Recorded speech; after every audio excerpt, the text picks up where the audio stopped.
Einfach mal Danke sagen mit einer besonderen Karte. Da habe ich etwas für dich. Diese Diamant-Fold-Card.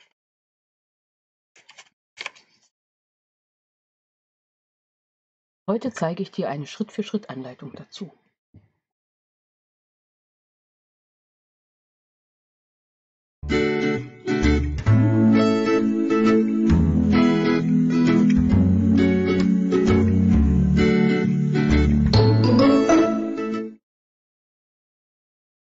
Hallo und herzlich willkommen in meiner Kreativwerkstatt. Schön, dass du dabei bist. Ich bin Angela von der Stempelfamilie. Ich bin unabhängige Stampin'-Up-Demonstratorin. Kannst du dich noch erinnern an diese Karte, die ich gezeigt habe bei den vielen Geburtstagskarten, die ich bekommen habe von Annalena, die so aufgeht? Eine Diamant-Fold-Card. Ja, die Anleitung dafür wolltet ihr unbedingt sehen, also zeige ich die heute. Ich habe schon mal ein Muster gebaut mit den Libellen und so schaut es innen aus. Du bist eine Inspiration. Ich fand es eine gute Idee, einmal zum Danke sagen. Geburtstag würde natürlich auch passen. Gutschein war noch so eine Idee. Aber ich zeige dir, wie das geht und wie ich die gebastelt habe. Am besten, du legst dir zuerst alle Materialien zurecht, dann kannst du anschließend mit mir gemeinsam basteln. Nach dem Motto Stop and Go, die Play-Taste macht es möglich. Ich habe das Stempelset Libellengarten verwendet und dazu das Designerpapier Hortensienpark, wie schon mal mit der Gutscheinkarte hier. Die Anleitung habe ich dir ja auch in lang und kurz gezeigt. Verlinke ich auch gerne. Und ich dachte, das kann noch gut weiter benutzt werden, deswegen ist das heute auf meinem Arbeitsplatz. Und ich habe mir zugeschnitten 2 Stück diesen Farbkarton in den Maßen 10 x 20 cm. Einmal farbig, ich habe genommen Rauchblau, geht ja bald aus dem Sortiment, muss ich unbedingt noch verwenden. Und dazu ein Stück in Weiß, Grundweiß in dem Fall. Designerpapier, ich lege das schon mal so an, wie das hingehört. Ein Stück in 9,5 x 9,5 cm und 2 Stück in 4,5 x 4,5 cm. Außerdem ein Stück in 6,5 x 6,5 cm. Und noch eins in 6,5 x 6,5 cm. Das kannst du dir schon vorstellen, wie das weitergeht. Und ein Stück in 6 x 6. Und 4 kleine Stücken in 4,5 x 4,5 cm. Einen Streifen für die Banderole. Ich mache das gern. Hier habe ich einen genommen, da war das Stück vom A4-Blatt, hatte ich jetzt geschnitten 10 x 20. Und dann habe ich gleich in der Breite einen Streifen von 3 cm x 21 cm geschnitten.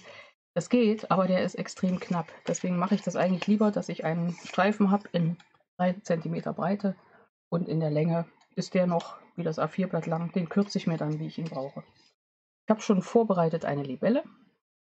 Jo, was fehlt? Kann losgehen. Papierschneider fehlt. Okay, dann holen wir uns den mal. Platz schaffen. Zuallererst werden meine beiden Rechtecke in den Maßen 10 x 20 cm jeweils links und rechts bei 5 cm gefalzt.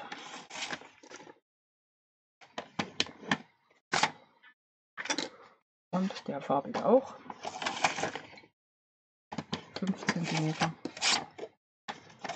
5 cm. Und den farbigen machen wir am besten gleich fertig. Falzen wir links rum und rechts rum. Nehmen das Falzbein. Hier haben wir das schönste. Streichen glatt. Und kleben das Designerpapier drauf. Und ich habe das gleich so gemacht, dass ich das passend zum Motiv aneinander kleben kann. So habe ich zugeschnitten. Natürlich falsch rum, richtig rum. Kann losgehen. Einmal schnell geklebt. Mehr ist mit dem Außenteil übrigens nicht zu tun. Das war es dann auch schon.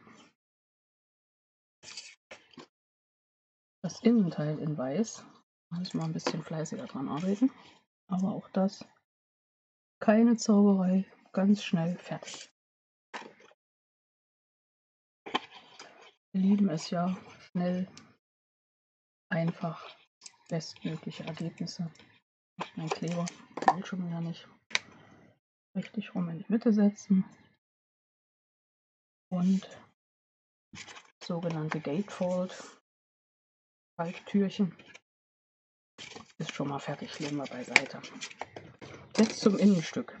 Hier brauchen wir, ich halte das mal auf, dann sehen wir das auch, siehst du ja, lauter diagonale Linien. Wir zeichnen uns auf der Rückseite bei 10 cm in der Mitte eine Markierung an, oben und unten. Und dann wage ich es und nehme doch wieder den Papierschneider, denn auf weiß sieht man das super. Und pflege jetzt die Falzlinien diagonal ein. Und zwar von dieser Mittellinie bei 10, diesen Markierung bei 10 cm auf die untere Ecke eine Diagonale. Hier nochmal genau ausrichten und dann die Diagonale ziehen. Von der oberen Ecke zu der Markierung auf der anderen Seite in der Mitte bei 10 cm. Wieder genau in die Schiene mittig und Falzlinie. Und das gleiche auf der anderen Seite. Mittig, Falzlinie und diagonal, nächste Linie. Das war's. Jetzt falten wir diese Seite nach unten, diese Seite nach oben und diese Linie nach hinten. Und das gleiche auf der anderen Seite auch, nach unten, nach oben und nach hinten. Jetzt kannst du überlegen, nimmst du die Markierung weg oder, ich bin ja immer der Meinung, man kann alles in alle Richtungen falten, drehen wir das Ganze einfach nochmal um und falzen in diese Richtung genauso. Das sind die Talfalten dann und das wird eine Bergfalte. Alle Linien schön geknickt und jetzt schauen wir, dass wir das schön zusammenfalten. Wir drücken das praktisch nach innen und falten es auf, drücken die zwei Spitzen hier nach innen und falten zur Mitte. Im besten Fall liegt das schön fast genau aufeinander. Das funktioniert. Notfalls kleine Überstände nachschneiden, aber das funktioniert. So, jetzt machen wir einmal einen Test. Kannst dir das ja sicher schon vorstellen, mittig hier rein. Ah ja. Muss auch wirklich ganz genau mittig liegen. Und dann passt das. Genau. Jetzt nehmen wir dieses Feld. In der Mitte kleben wir unser erstes Quadrat in den Maßen 6,5 x 6,5 cm. Das hätten wir auch mit einem farbigen Karton nehmen können, aber ich wollte jetzt einfach das DSP verwenden.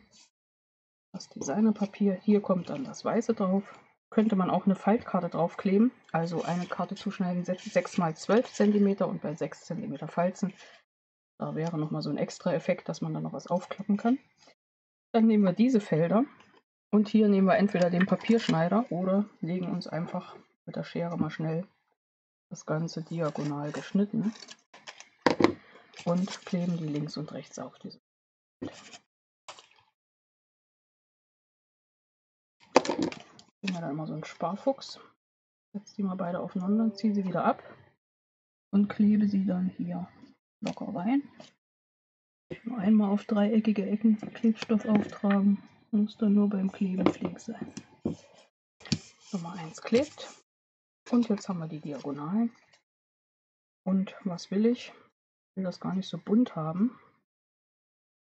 Ich lege die aufeinander, immer 2 Stück und mache das hier genauso mit der Schere von Spitze zu Spitze. Das passt. Überlege mir das jetzt, wie ich das farbig einteile.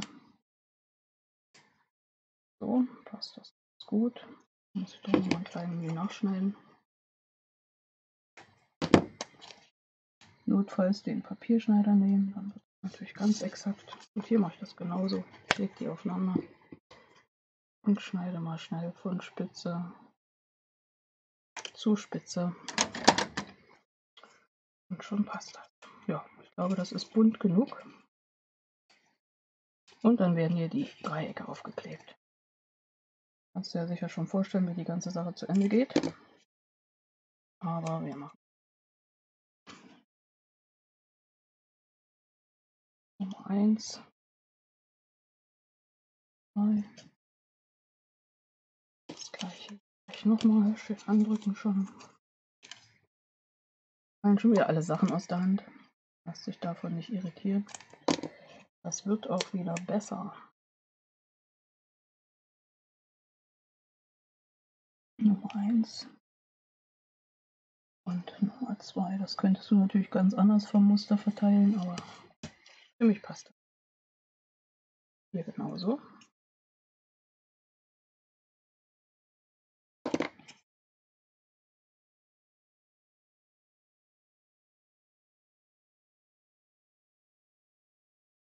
Eins, Nummer 2 und eine Serie haben wir noch.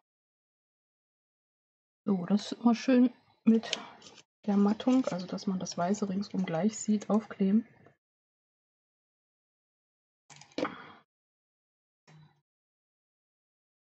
So, das wäre dann schon mal das letzte Klebefeld, außer dass wir das Ganze noch ineinander kleben. Wichtig ist, dass ihr nicht auf die Linien klebt, aber das dachtet ihr euch schon. So, das passt. Wer sagen kann, sagt so. Gut, jetzt kleben wir das hier rein. Das mache ich so, dass ich das zuhalte. Gleich auflassen können. Momentchen.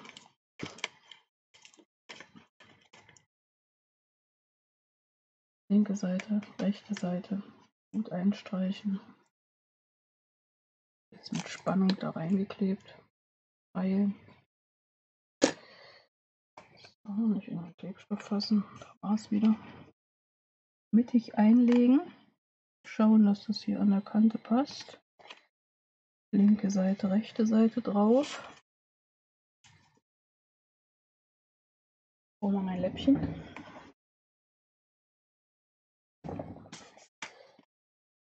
So, und dann ist es schon fertig. So. Und auf. Und jetzt wird fertig ausgestaltet. Der Klebstoff trocknet. Stempeln wir uns vielleicht noch was. Und zwar nehmen wir in dem Fall wieder Heideblüte.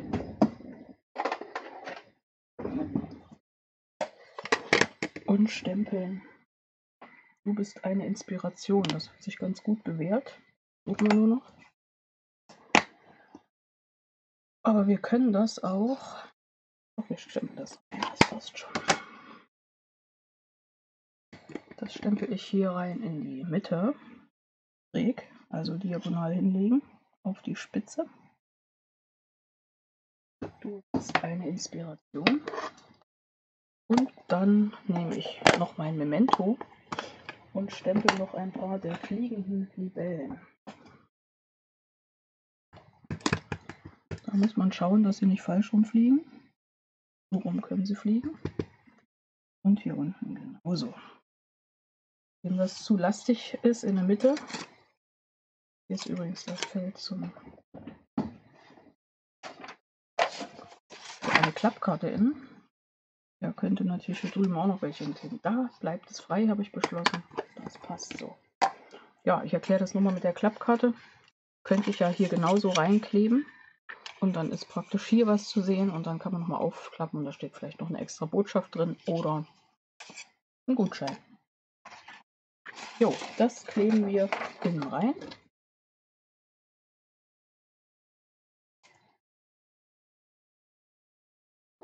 Eindeutig zu viel geklebt. Das ist schon wieder ein Klebstoff fast alle. So, und damit war es dann mit der Innengestaltung auch schon fertig. Gut andrücken. Und schließen. Siehst du hier, diese Ecke klemmt schon bei der letzten Karte.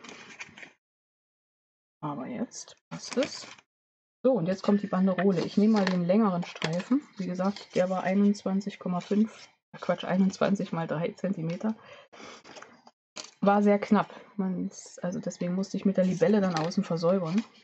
Hier lassen wir uns jetzt mal ein bisschen Platz. Ich lege das locker hier drum, dann kriege ich die auch leichter wieder an und ab.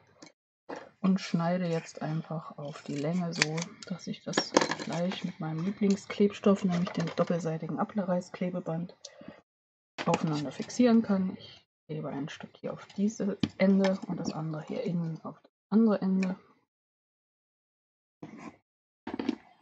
Die Schutzfolie ab. nehme wieder mein Kärtchen, lege das Ganze rein und klebe es diesmal recht locker außen rum. Dadurch kriege ich das dann gut an und ab. So, muss ich nicht so lange fummeln. Passt gut. Dann kommt das Libellchen drauf. Das habe ich schon koloriert, habe ich schon in mehreren Videos gezeigt, wie ich das mache. Vielleicht noch ganz andere Ideen. Ich klebe das mit einem Abstandsklebepunkt auf. Irgendwie verlaufen die sich immer.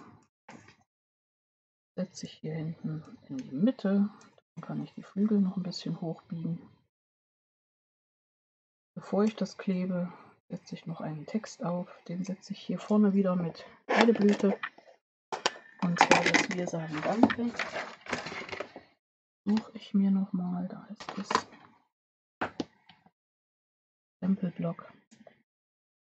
Ich habe dir eigentlich schon mal gezeigt, wie ich meine Stempel reinige. Ich glaube, das muss ich auch mal zeigen. Macht ja vielleicht jeder anders.